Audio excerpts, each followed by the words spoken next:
like about your new punter? Hang time, hang time, hang time. Strong leg, hang time. Did I say hang time? Hang time, yeah, hang time. Yeah, definitely hang time. He told us in here, like, there was always that adage where if it's a 45-yarder, you'd want 4 or 5. But he said, he goes, I want more than that. Is that realistic? Absolutely. And we talked about it today, talked about it when he first got here. The going rate, for instance, is you want your distance to match your hang, but it is our goal to make that a standard to exceed that. So if we're 45 yards, we want that hang time to be 4.7 or greater, so we can net all of that. I was joking with him, but I was serious. I had Pat McAfee in, I think it was 16 and 17. I can't remember. It runs together, but Pat had this big leg. We called him the boomstick, and he loved to see that ball turn over. And it was like Pat, and Coach Tom McMahon at the time was always on him. It's all about the net. It's all about the net. Who cares about your gross? It's about the net. So that's what we're focusing on. So have you seen or watched Pat's show? Was he like that? Absolutely. Wild? Absolutely. I don't want to say wild, because he is very, very, very smart. Very, very smart, very calculated, knows exactly what's going on around him. He's very sharp. So listen to him every Tuesday. I make a point to do that while I'm working. And my son, who obviously knew Pat when we were with the Colts, listens to him every day. Mo, is Hunter going to be your long snapper on Sunday? I know you say they're always in competition with themselves, with everyone else, but are you guys protected a long snapper on the practice squad? Is Steven can he possibly play this year? Hunter? Well, yeah. Is Hunter going to start on Sunday? But is there a competition between those two? Well, I can tell you what's listed on the depth chart that we've released to everybody. I can tell you that. What do you like from Steven so far? I watched Steven when he came out. Steven has very good velocity, and he's very accurate. Those are the things that stick out first when it comes to Steven, is velocity and accuracy.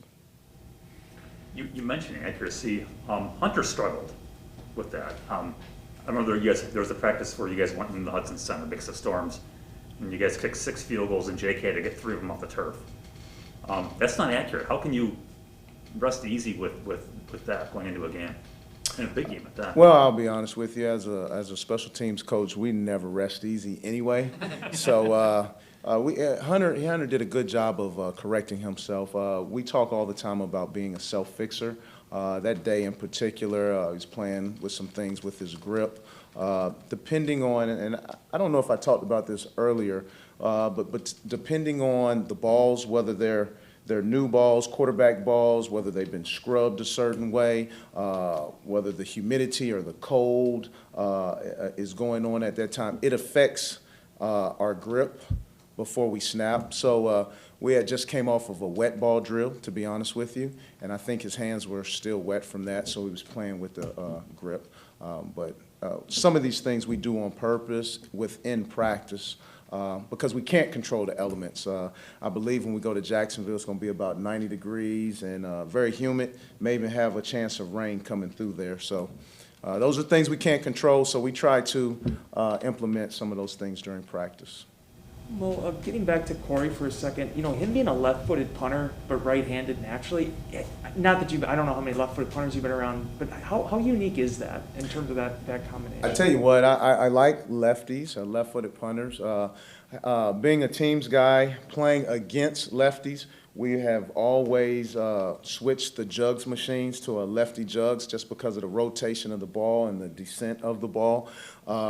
Sometimes even worked out left-footed punters that week, and our guys happen to get some catches with a lefty. So teams will have to account for that, definitely.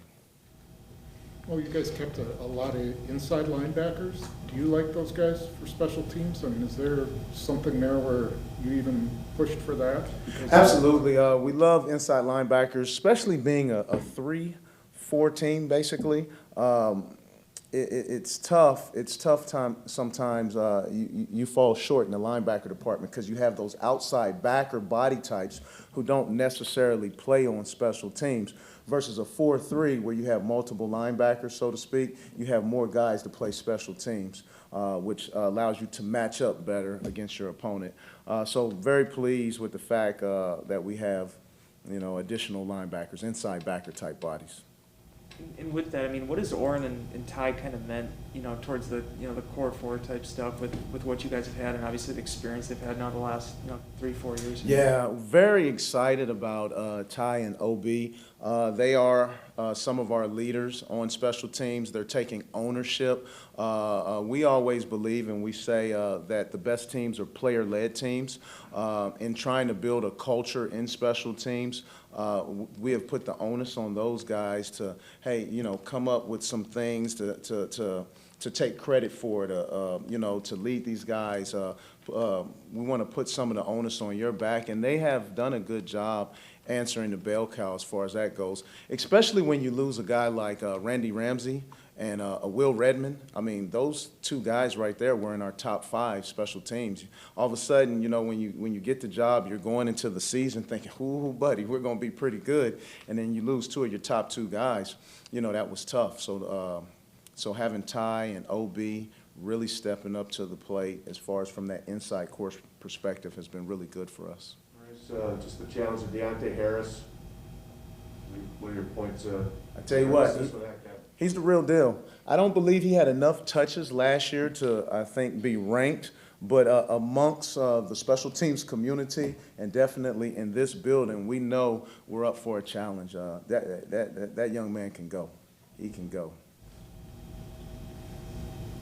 Well, how's Corey's punting inside the 20? Does he have an Aussie kick, or is he able to, do you think he's pretty good? He definitely has a toolbox of kicks that returners will have to be prepared for. Very pleased with what he does in the pooch zone.